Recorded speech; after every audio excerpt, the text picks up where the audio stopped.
Welcome, everyone, to episode number 60 here on the Proven Knowledge Podcast. This is the Creators Series. Today, I welcomed a singer-songwriter who's based in Nashville, Tennessee. Her name is Netherina Noble. I've obviously worked with Netherina in the past. We worked on a song 2 years ago called Alone Together. We talked about the experiences, of making that song and kind of the process that we went through to kind of get it from point A to point B. It's an experience I'll never forget. It was very detail-oriented, and I told her I appreciated her, for having a distinct vision as an artist to kind of help me out as the producer to be able to, bring it to life. And I thought it was always a, fun time to be able to do that, since we had just met through Instagram and we basically just were messaging back and forth during that whole process. So go check that song out, obviously. She has another song called I Am Not Afraid, which she just dropped the video for a few weeks ago, and we kind of went into the story about how that came together. And how she went back to her home state in Texas and kind of filmed it and everything. And we also talked about a few of her collaborators that she's worked with before, both in videography, music, basically the art world in general. And she shed light on those people, and I always encourage, the listeners to go check out those people as well, because it's cool to see, who the artist has helped them out here and there and bring the vision to life. So this was a really fun episode. I was glad to catch up with her, and I'm hoping that we can, work on more music in the very near future. So, without further ado, let's get into the episode. All right, welcome everyone to episode 60 here on the Proven Knowledge Podcast. This is the Creators Series. Today's guest is out of Nashville, Tennessee. She's an incredible singer-songwriter. We've worked together in the past, actually a couple years ago, on the song Alone Together. Her name is Netherina Noble. How are you? I'm good. How are you? I'm great. And like I said, before we started recording here, I appreciate you, getting back with me about being on the show this week. And I'm glad to finally be able to kind of talk to you more personally this time, and, kind of pick your brain on some things I've been, curious about, especially recently. Within the last year, we've all went through a lot. So I'm curious to see, how you've got through some stuff. But, to start out, I just have the guests kind of give a little bit of information as far as, how you got into music, how long you've been doing it. Kind of just a little bit about your journey up until this point for people that might not know about you. So, music, I think I released my first single at the very end of 2018, right before I moved to Nashville. And before that, that song that I released, which is called I'm Not Afraid,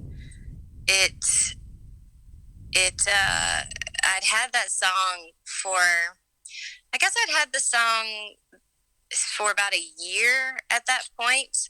I'd started working on a beat for it in this app, and then I had already had some lyrics, and I had switched the lyrics around a little bit once I created the beat, because I decided to go with slightly different kind of energy for it. Mm-hmm. And so once I created the beat, it was it was a great template, but still a little bit bare bones. So in January of 2018, I connected with another producer who I'd met on this music video shoot that I had been in. And so anyway, he was able to come in and fill in some spaces for me in the sound, and then we worked on that off and on, between our schedules for a couple of months. And then it was really done probably maybe maybe in that summer or that fall of 2018. And then towards the very end of October, I released it. So that's how the first song came about, which is, once again, that's I Am Not Afraid.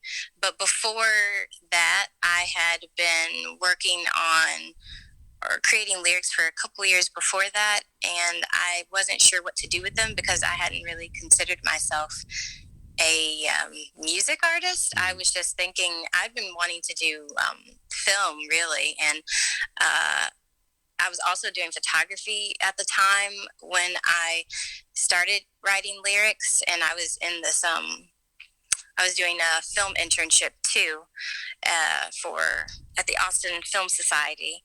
So all these things were kind of happening at the same time. And I was thinking, well, maybe these lyrics that are coming to me, maybe I can use them for a musical or something, which I still would love to do. I think would be really cool. Um, but I came to realize, I was like, I think I'm the one that's supposed to be the singer of these lyrics, and I'm supposed to do something with music. And so that's kind of what led me to releasing that single in 2018. And then I moved to Nashville in January 2019, and then I came here with the hopes of connecting with different people and making some more creative things happen. And I just kind of came here, hit the ground running, and started going from there. And then eventually released another song in October 2019. So about a year from when I released the previous one.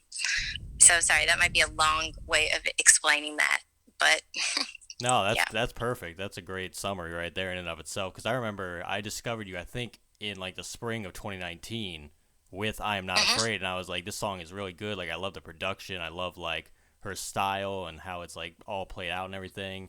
And I don't know, something about like just your the way like the cover art looked with the music and everything, and just the way you presented yourself. I was like, she has something. Like, there's something there. I can tell. Thank It's just you.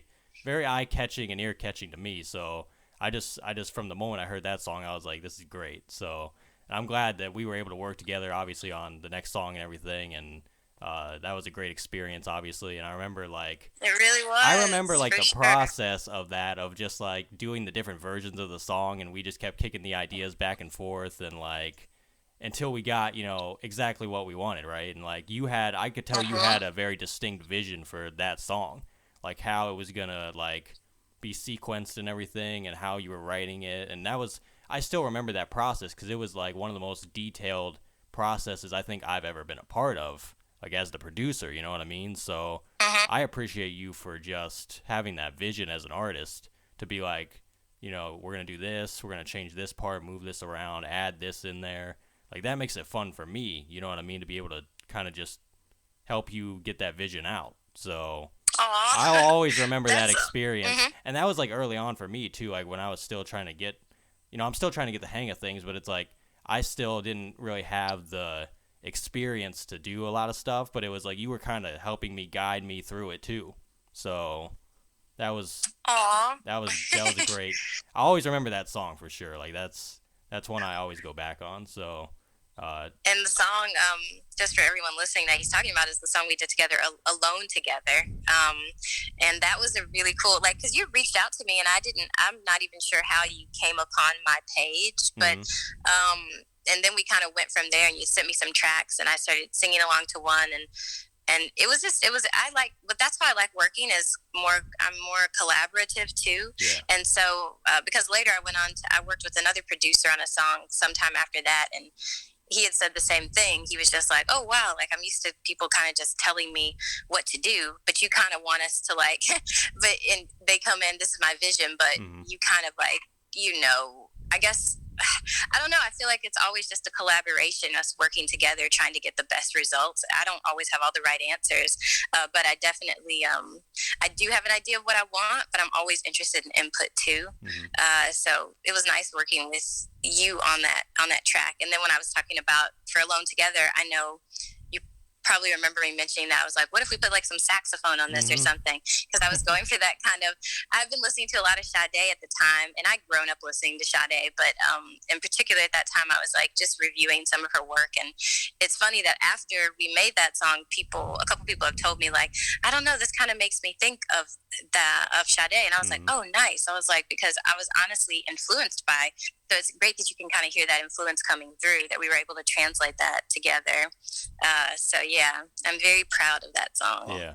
I just remember I had the original idea laying around for at least 7 or 8 months, and I was like, I need to give this to someone because it's just sitting here Yeah. doing nothing. And I sent it to you just on the off chance. I was like, I don't know, it's kind Mm-hmm. of weird. It's kind of has like a mysterious vibe. I'm like, I'll just send it to her, see Mm-hmm. what she thinks. And you were like, this song is really good. Like, we can work with this, and like we just started building from Yeah. there. So what an experience. I like I said, I appreciate you for that, and I always remember that time for sure. So you And just I appreciate you too. I'm yeah so glad you reached out to me too, yeah. because you've been, ever since then, we've been in contact, and Hmm. we kind of check on each other. And you just always have kind of like a very calm and steady energy that I appreciate, Hmm. and very genuine too. And it's interesting that I've been able to kind of see you grow too. Like now you have this podcast, and you're just doing so many things. So I'm happy that we connected for sure. Hmm. Well, thank you very much. That means a lot.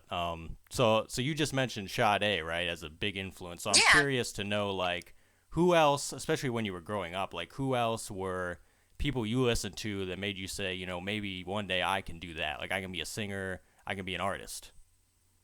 Well, what's funny is that actually growing up, I didn't really think about doing music, and I think I thought I got to the point. I think when I was maybe like 12 or 13, where I started to think that I wanted to act actually Mm. and be an actress, and then that evolved into me wanting to be into filmmaking because I love movies.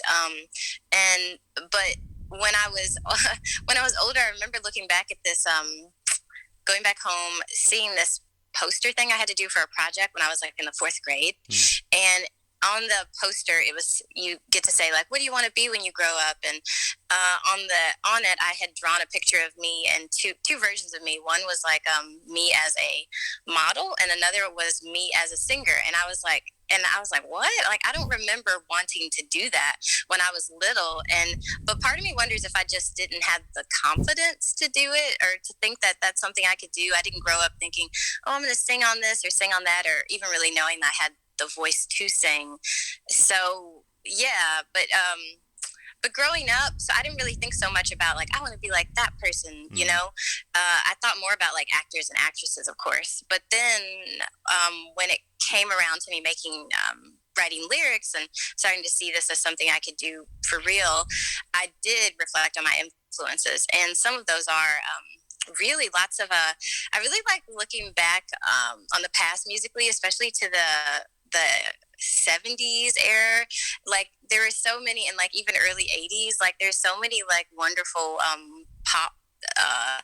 pop divas or whatever that were really awesome, like Diana Ross. And I really I went through a little oh, Shaka Khan, of course, Mm. and even Liza Minnelli. And I love their performance style. Like it was so, I don't know. I love the glitz and glam of it all, and the enthusiasm and their energy on stage. Like how happy they were just to be performing and giving that energy to an audience. And so that's a part of what I want to or try to incorporate when I perform too, is that kind of like I'm so happy to be here. And just, I don't know, and the way they kind of gave with their bodies, not just with choreography, but also like even in just the subtle movements. So that they really inspire me, and of course fashion, of course it's very inspiring. Mm. But then also there's a artist more recent that I really whose work I really love, and she used to go by am I, who am I, and now she goes by Yona Lee. I think I'm pronouncing that right, but she's Swedish, and she has some really cool stuff. Have you heard of her, by the way? I don't know if you have. Um, I feel like I've heard that name from somewhere, but I don't think I've heard her music, so I might have to look Yeah, her I'll up. have to send you some stuff. Yeah. You might think it was cool, but it's like very, her stuff is like very, and the way she incorporates movement too. I'm very interested in movement. Not that I'm trained in dance in any kind of way, but I'm very into like finding ways to work with the body you have and Mm. making that work for you. And I think she's able to do that, but then also the pulsating rhythms, like the beats that she's got, are really cool. So I mean, there's like all kinds of artists I'm really inspired by, but those are some ones that stand out for me. But yeah, I Mm. hope that answered something. Yeah. And it's interesting too. You mentioned like how you incorporate style and the visuals and everything. It almost makes it a full Mm-hmm. experience for the listener. You know what I mean? Like I remember, I think you did like a cover song like last year, and you did the live performance. And I remember like Yes. the attire you had on and like the background and how everything looked was so like aesthetically pleasing. You know what I mean? Like Mm-hmm. it fit the music. Like it almost was like you're in the world there you're supposed to be. I don't know. It's weird like describing it, but like the way you had everything kind of laid out a certain way was like perfect. You know what I mean? So, what you're describing, that's exactly my intention. Like, you're coming into a world, and when I worked with Nigel on that, like, and was kind of telling him, he's the one that shot the project and was a creative collaborator on the project. I was just telling him kind of what I was going for, and then he was able to kind of like the backing imagery that was created. I can't remember the material it was made of, but it was almost like this like sheen, like this pink, and like, I don't know how to describe it, but he had set that up, and we just went over like what we wanted it to look like. And then when I came and saw how he had it all set up, I was like, yes, this is perfect. This is exactly, what I envisioned. And style wise, yes, that's important to me. Like, just the whole look of it all, really. And yeah, that's what we envisioned. So it's funny that you got that feeling. I'm glad that it was communicated. And I did style myself, and also styled Sims, who I call Orbit. That's the Orbit sound, but for the project. And it made me realize, I was like, man, I love styling. I was like, I could get into like maybe styling other folks, or at least it is good to have that gift of styling, because when there is a budget for a project too, you're like, well, I'll just style myself. So that's kind of how it works sometimes. But I like how that came together, for sure. And I really hope too that Clara, the artist who I covered, I hope that one day she can see that video, because when you go back to like artists who inspired you, definitely for me to have done that cover, of course I was inspired by her work, and that album she released, her first album, Immunity, I was just like, oh my goodness, it was just speaking to me so much at the time. So I knew, I was like, I have to cover this in some way. Like, it made me feel something, and I really want to share how that made me feel. So that definitely went into the vision too. So speaking of visuals, I know you just did the video for I Am Not Afraid, right? A few weeks ago you put it out. So what kind of was the process behind that video? Because I know, like, I don't know if you were sitting on the video for a while, or if you waited a while to do it, or like how did that go? Yeah, the process for that video was like just very funny. So because obviously the song had been out for a little while. Like, my friend Kat and I'm trying to even think of what vision. Oh, well, I know. Okay, the reason why I chose that lake, Canyon Lake, was because when I first moved to Austin, I moved with my very best friend, Fran, and we had one day. It was one of her birthdays. We went out to, I was like, let's go explore this new place. And I can't really remember how we decided on it, but we just wanted to make it a whole day of it. So we went to Canyon Lake. We also went to visit these caves. I don't know if you ever heard the Cave with No Name, but it's in somewhere outside of Austin, basically. And so Canyon Lake was really beautiful. It was a great experience for her birthday. So later, when it came time to think of where we would shoot for the video, I was like, we have to go back to Canyon Lake. I haven't been there since, and I know it's going to be a great location. And when we went, we didn't really have too much of a plan. So it was definitely one of those first video experiences. Kat had never shot a video, but she is like a great photographer. So she was like, I have this, let's do this. Let's make this happen. So we went out with her. We went and her boyfriend, and then also randomly she had a friend in town, and her friend's boyfriend was like, I'll come along. So he came and he helped out too. So it was just the four of us.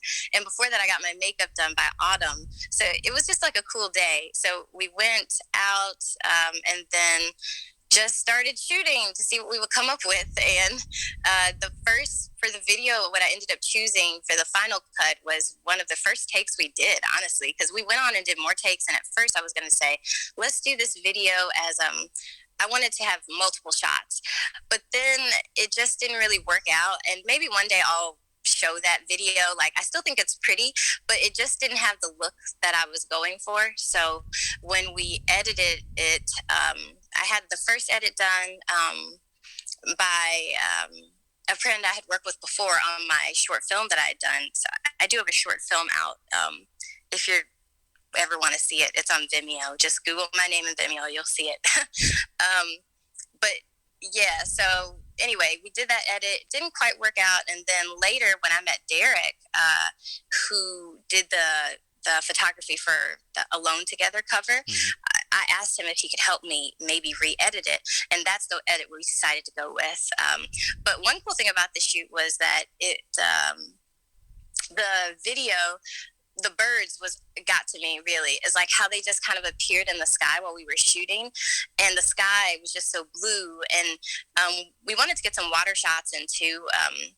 I may post some clips of the water shots later or something just for fun, but mainly what you're seeing in there is just the sky, and then the little birds like coming out of the sky at just the right time was like, I don't know, I felt like it was definitely a day, like a faded type of day. But yeah, once again, I'm talking a lot, but go ahead and did that answer your question? Yeah, totally. I just was interested in the process because I do remember the thing about the birds because I think you put that in the caption of like the post. You were like, it's kind of cool that these birds like showed up like during the shoot or whatever, and I like looked at the thing and you could see the birds like up in the sky in the background. I was like, oh, that's pretty dope. Like I felt like it was just one of those beautiful, like, cosmic type of days where things just kind of line up. And it's like those are the kind of experiences that are just like, I don't know, once in a lifetime. But I did feel a lot like Stevie Nicks at the Red Rocks. I don't know if you've ever seen Stevie Nicks, but her Red Rocks performance, or I know you've seen Stevie Nicks, but her Red Rocks performance, I don't know if you've seen it. And the dove just comes to, like, I think rest on her hand or her shoulder just at the right time. I think that later I learned that was a bit staged, but in this case, obviously it wasn't. And I was like, oh wow, this is like my Stevie Nicks moment. But it's a good thing they didn't. It's a good thing cool. They didn't try to land though, because if they would have tried to land, I said it's a good thing those birds didn't try to land on you. That would have been a bit rough. But, true. That would have been like Birds, the Alfred Hitchcock version, because that would have been creepy. It would have that would have definitely thrown the creative direction in a whole nother light for sure. That would have messed everything up. But I thought it was. And then yeah. But I commend you on the video. I thought it was great. I'm looking forward to whatever other videos you got coming up soon. Obviously, I assume there's a lot of stuff from you in the works coming up. Is there anything you can reveal? Could be music, could be videos, could be a lot of other things we might not know about. Is there anything you can reveal that we can expect in the coming months? Should I even mention what I would reveal? I don't know. Tell me. In the coming months, something that I don't know when it's going to be released at all at this point. I can't say, but I've been working on an EP. I started working on it in October, just by myself, creating these tracks. I'm trying to get better at production, and really I want to learn more about mixing too.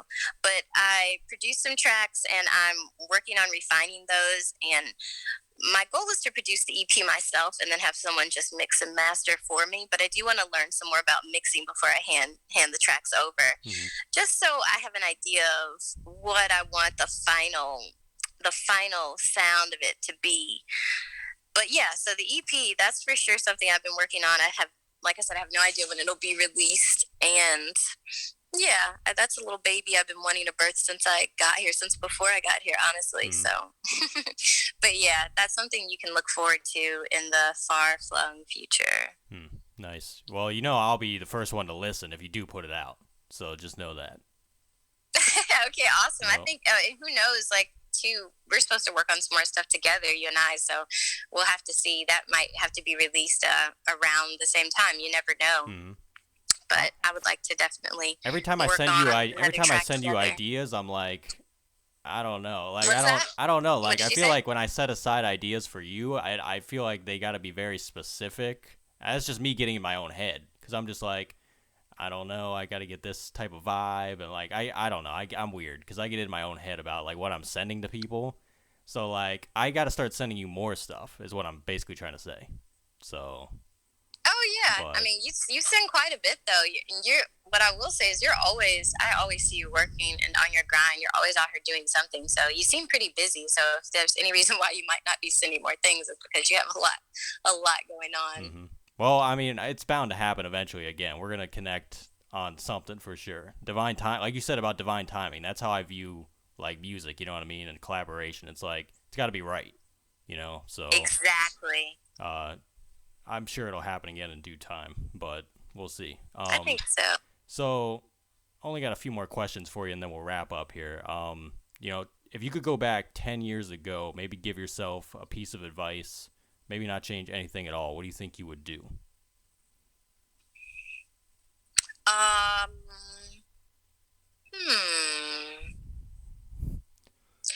be more diligent. If I think I'm working hard, work harder, and also don't wait. Think about things carefully, but not so carefully that you don't produce. That's the advice that I would give myself. So 10 years from now, where do you think you envision yourself in your career, in your life in general?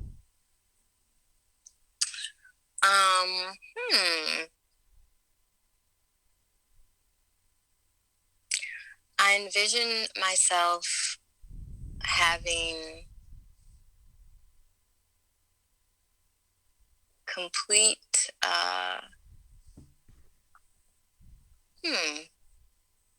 that's a good question. I've thought of it many times in my head, but now how to formulate it into a suitable answer.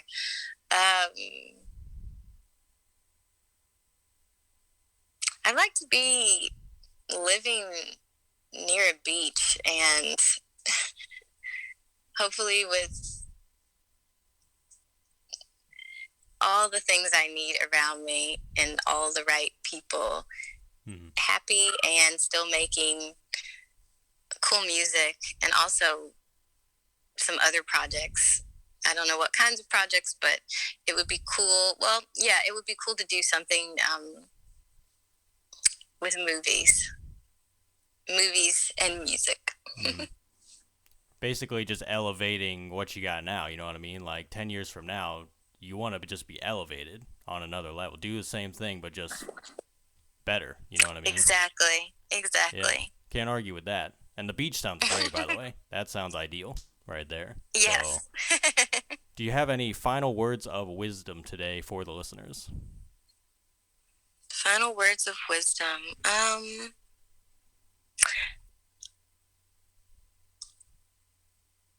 Many have said, but I'll say it also, is to just, if you are a creator, just keep creating. And if if you don't know what you want to do, like, just do a bunch of different things until you find out what it is that works for you. Because we all have a purpose here, and yeah, that's what I'll say. Yeah, but that's such key advice though, because it's like you just said, if you try and you fail, it's like just try something else. You know what I mean? Like, exactly. Failure is a part of the journey anyway. So I think that's something that a lot of people, it's like they're so afraid to fail at something they don't even try. Well, it's like you can always do something else. So why not try? So exactly. Love it. That's what I say.